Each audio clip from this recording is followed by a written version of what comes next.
Railway track पर blast का खुलासा हुआ। एसओजी ने आरोपी को लिया है हिरासत में। तो एसओजी ने आरोपी को हिरासत में लिया। अब तमाम दस्तावेजों को भी खंगाला जाएगा और जो जो चीजें उसके पास से मिलती है उसके आधार पर आगे की कार्रवाई की जाएगी। तो बड़ी खबर इस वक्त हम आप तक पहुंचा रहे हैं उदयपुर से। इस वक्त ये बड़ी खबर है, उदयपुर में हुए रेलवे ट्रैक पर ब्लास्ट का खुलासा हुआ। एसओजी ने आरोपी को हिरासत में लिया। ये बड़ी खबर, बड़ी जानकारी फर्स्ट इंडिया आप तक पहुंचा रहा है। तो उदयपुर में जो रेलवे ट्रैक ब्लास्ट का मामला सामने आया था उसके बाद से लगातार टीम्स कार्रवाई कर रही थी। तो ऐसे में एसओजी ने आरोपी को हिरासत में ले लिया है। आरोपी से अब पूछताछ की जाएगी और इंतजार इसी बात को लेकर है कि आरोपी क्या कुछ कबूल करता है, क्या कुछ अहम जानकारी सामने रखता है। तो वहीं ये अहम खबर और बड़ी खबर इस वक्त आपकी टीवी स्क्रीन पर उदयपुर से। इस वक्त ये बड़ी खबर है, उदयपुर में हुए रेलवे ट्रैक पर ब्लास्ट का खुलासा हुआ है।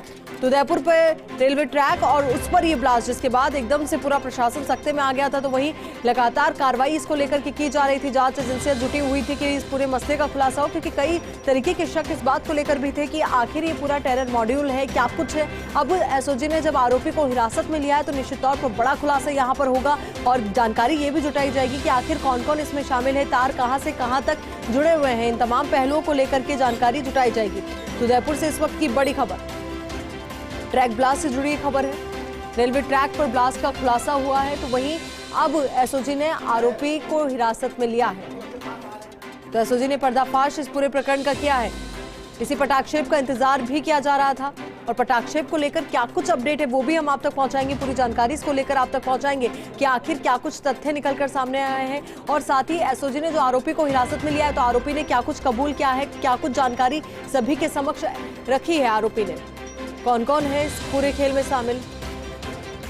अब इसी खबर को लेकर ज्यादा जानकारी के साथ हमारे सहयोगी सत्यनारायण हमारे साथ जुड़ चुके हैं। सत्यनारायण, क्या कुछ अपडेट, आरोपी ने क्या कुछ कबूला है, क्या कुछ तरीके से इस पूरी कार्रवाई को अंजाम दिया गया है? आजू देखिए, जब ये घटना हुई थी, इस घटना के बाद में तमाम पूरा देश का जो सुरक्षा तंत्र था वो एक तरह से एक्टिव में आ गया था। एसओजी की बात करें, एटीएस की बात करें, एनआईए और एनएसजी सभी जो सुरक्षा एजेंसियां थी वो वहाँ पहुंची थी। उन्होंने लगातार कड़ी से कड़ी मिलाई थी। लेकिन ADG, ATS, SOG Ashok Rathore ने साफ कहा थी हम वर्कआउट कर रहे हैं और जल्द से जल्द आपको इस बारे में जानकारी देंगे। फिलहाल बता दूँ, एक आरोपी गिरफ्तार किया गया है जिसने ये बारूद वहाँ लगाया था, उसको गिरफ्तार किया है। फिलहाल उसको जयपुर लाया गया है। करीबन 1 घंटे बाद यानी कि 6:30 बजे एसओजी मुख्यालय में प्रेस वार्ता होगी। प्रेस वार्ता के दौरान खुद एडीजी इस पूरे घटना का खुलासा करेंगे। लेकिन कहीं ना कहीं माना जा रहा था कि राजस्थान के अंदर ऐसी घटना होने के बड़ा माना जाता है कि आतंकवादी घटना हो सकती है। लेकिन अब जाके बात सामने आई कि हाँ, ये आतंकवादी घटना थी। खुद एडीजी ने यह बात कबूल की थी और आज इस बात का खुलासा कर दिया गया है। फिलहाल हमें इंतजार करना होगा प्रेस वार्ता का, उसके बाद इस पूरे मामले का घटनाक्रम का खुलासा किया जाएगा। आयुषी, बिल्कुल सत्यनारायण, आप बने रहिए हमारे साथ। हमारे सहयोगी विजेंद्र भी हमारे साथ जुड़ चुके हैं। विजेंद्र, देखिए कई तरीके की अटकलें इस पूरे मसले को लेकर थी कि आखिर इसके पीछे कौन है और तार कहां से कहां तक जुड़ेगा। एक आरोपी तो पुलिस की हिरासत में, एसओजी की हिरासत में, तो आने वाले वक्त में पूरा मामले का खुलासा जल्द ही। देखिए, बिल्कुल आयुषी, सत्यनारायण जी इस बारे में ज्यादा बता पाएंगे। लेकिन बिल्कुल पहली बार हम देख रहे हैं कि कोई घटना घटने वाली थी, घटना नहीं घटी। हालांकि ब्लास्ट हुआ लेकिन कैजुअलिटी नहीं हुई। उसके बावजूद आप गिनिए, NIA, NSC, commando, ERT, SOG, ATS और लोकल पुलिस और इसके अलावा 15 आईपीएस अधिकारी जो गृह विभाग के माध्यम से वहां भेजे गए थे जांच करने के लिए, क्योंकि वो जानते थे कि बेहद गंभीर मामला है। और उसके बाद जिस तरीके से 2 अलग अलग जगहों पर जेलेटिन मिला, जिस तरीके से एक जगह 200 किलो, दूसरी जगह 60 किलो मिला, एक व्यापक स्तर पर एक घटना करने की, सीरीज में करने की कोशिश थी। सत्यनारायण बने हुए। सत्यनारायण, एटीएस, एसओजी अगर इस मामले में खुलासा करिए तो क्या इसका मतलब ये निकालें कि तस्वीर पूरे तरीके से साफ कि एक आतंकी घटना थी जिसको उन्होंने तो पूरी कोशिश की करने की, लेकिन किस्मत साथ दे गई, घटना घटी नहीं? जी बिल्कुल, जब उनसे बात करी हमने तो उनका साफ कहना था कि आतंक घटना थी। लेकिन जो व्यक्ति था, जिस व्यक्ति ने साजिश को रचा था, जिस व्यक्ति ने इस घटना को अंजाम दिया था, वो शायद अनट्रेंड था, वो ट्रेन नहीं था और इसीलिए शायद इतनी बड़ी घटना होने से टल गई। एक बड़ा हादसा उनसे टल गया। फिलहाल एक व्यक्ति को डिटेन किया गया, उससे पूछताछ की जा रही है। हो सकता है कि जो डूंगरपुर में अगले दिन जो मिला था, बारूद मिला था, उसका भी खुलासा किया जा सके। लेकिन इंतजार करना होगा हमें एटीएस और एसओजी की प्रेस वार्ता का। जब ADG, ATS, SOG, Ashok Rathore इस प्रेस वार्ता करेंगे, उसको खुलासा करेंगे। लेकिन सत्यनारायण, की जानकारी आपके सूत्रों के हवाले से लग पाई है कि आरोपी कहां से पकड़ा गया है, कौन है, कुछ जानकारी इस बात को लेकर के? देखिए अभी तक इस बारे में कोई खुलासा नहीं हो पाया है, लेकिन बताया जा रहा है कि आरोपी उदयपुर का ही रहने वाला है। सूत्र हालांकि आधिकारिक पुष्टि होना बाकी है, उदयपुर का ही रहने वाला बताया जा रहा है। और बताया जा रहा है कि उसके इस पूरे जो वारदात हुई थी इसके अंदर 6 व्यक्ति और उसने नाम लिए हैं। फिलहाल उनको भी डिटेन करने का प्रयास किया जा रहा है, लेकिन एक आरोपी को डिटेन कर लिया गया है, उससे पूछताछ की जा रही है। उसने इस बात की सहमति दी कि हाँ इस पूरी वारदात को मैंने ही अंजाम दिया। फिलहाल उससे पूछताछ की जा रही है। आयुषी, सत्यनारायण, एक और सवाल, क्योंकि जितनी टीमें वहां पहुंची थी, अंत में जो बयान आया था उसमें यह था, अशोक जी ने जो बयान दिया था कि सब ब्रेनस्टॉर्मिंग करेंगे, यानी कि जितनी टीमों के लीडर्स वहां पर हैं, जो अधिकारी, वो साथ में मिलेंगे और हर एक पहलू को जानेंगे।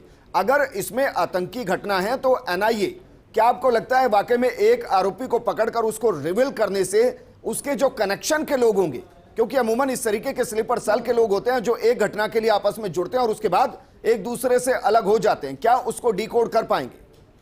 जी बिल्कुल डिकोड कर पाएंगे, क्योंकि जिस प्रकार से इस कार्रवाई को अंजाम दिया है, एक आरोपी को डिटेन किया है, उसने 5 नाम और बताए। तो 5 नाम बताए तो एसओजी एटीएस की टीम में तुरंत वहाँ के लिए रवाना भी कर दी गई। तो माना जा रहा है कि एटीएस जब प्रेस वार्ता करेगी तो हो सकता है 5 के नाम भी जाहिर कर दे। लेकिन फिलहाल जो एक व्यक्ति डिटेन किया गया है उसको बताया जा रहा है कि उदयपुर से उसको उठाया गया है, उससे पूछताछ की जा रही है। उसने हाँ करी है कि हाँ मैंने इस पूरी घटनाक्रम को अंजाम दिया है, मैंने ही ये पूरा प्लान किया था पुल को उड़ाने का। लेकिन फिलहाल उससे पूछताछ की जा रही है। कौन सा आतंकी संगठन, कोई नाम सामने आया अभी तक? देखिए अभी तक आतंकी संगठन का नाम सामने नहीं आया, लेकिन जो व्यक्ति है वो उदयपुर का बताया जा रहा है। हालांकि उसका नाम क्या है, उसका पता क्या है, कहाँ का रहने वाला है, किस प्रकार की घटना उसने करी है, इसका खुलासा नहीं किया। लेकिन जो बताने वाली बात यह है कि एक आरोपी को डिटेन किया है, उसकी गिरफ्तारी होना बाकी है, अभी तक उससे पूछताछ की जा रही है, जिससे कि उसके जो साथी हैं उनको भी गिरफ्तार किया जा सके। विजेंद्र, सत्यनारायण, मास्टरमाइंड यही लग रहा है जो पकड़ा गया है, या फिर मास्टरमाइंड इस पूरी कहानी के पीछे कोई और?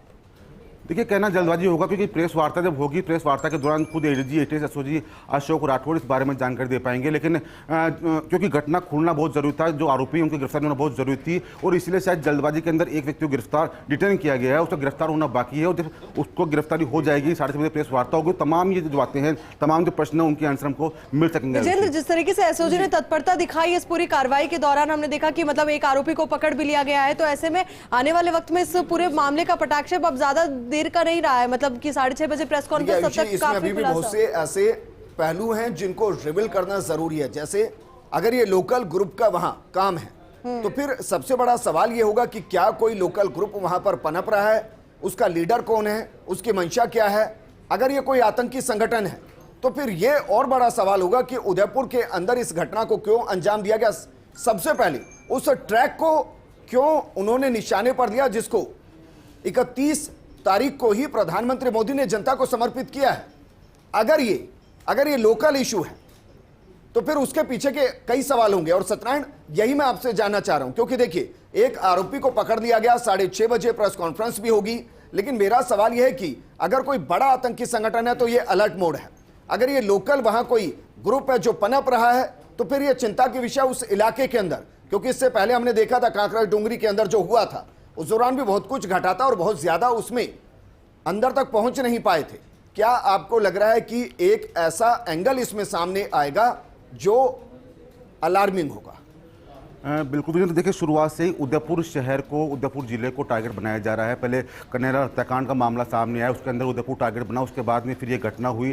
तो टूरिस्ट प्लेस है पूरे देश के अंदर, उदयपुर का अपना अच्छा नाम है, लाखों की संख्या में वहाँ पर विदेश सैलानी आते हैं। तो इस उदयपुर शहर को निशाना बनाना क्यों चाहते थे ये लोग, इनके पीछे क्या मंशा थी, इनके साथी कौन कौन थे, इनका किस आतंकवादी संगठन से जुड़ाव है, ये सब जानने वाली बात। मैं इससे आगे सोच रहा हूँ, हो सकता है कि मैं बहुत ज्यादा आगे इसको लेकर जा रहा हूँ, लेकिन प्रधानमंत्री मोदी जिस ट्रैक का शिलान्यास करते हैं उसको निशाना बनाया जाता है, और ये वही उदयपुर है जहां G20 होना है और प्रधानमंत्री मोदी के नेतृत्व में होना है।